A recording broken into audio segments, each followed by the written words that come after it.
ki oldu.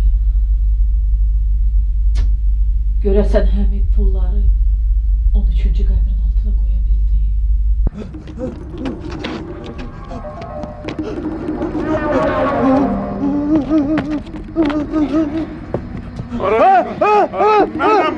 Bana, oğlum yanı itirmiyorum sen. Ne oldu?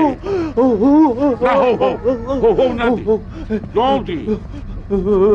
Öyle yapardı. Ne yapardı pulları?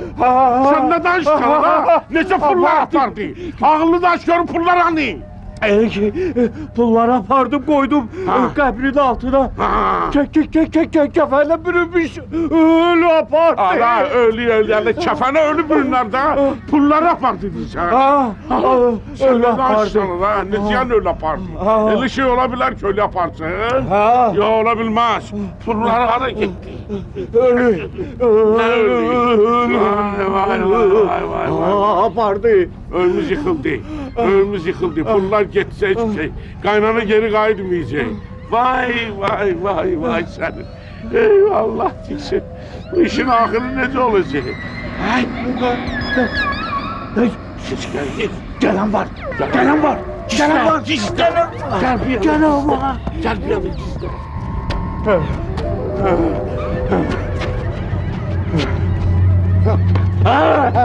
Korkma. Korkma. Bunlar nece oldu? Ha ben öyle öldüyse. Yine nece oldu bunlar? Öyle yapardı. Kim? Öyle. Adam nece öyle yapardı da öyle falan. Yine pullar nece oldu? Tezene. Hamit pulları koydu 13. kabrin altına. Ha. Gitti cumdum.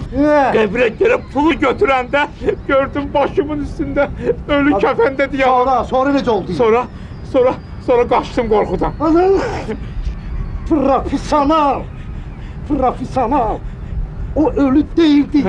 Reyket idi, reyket. Reyket. Maymağın biri paymak. Dur ayağa. Pulları 10.000 doları reyket yapar. 10.000 dolar. Tezle daha sen o yana. Ben de bu yana. Onları mühasire et. Tez mağa. Tez dahi. Maymağın biri paymak.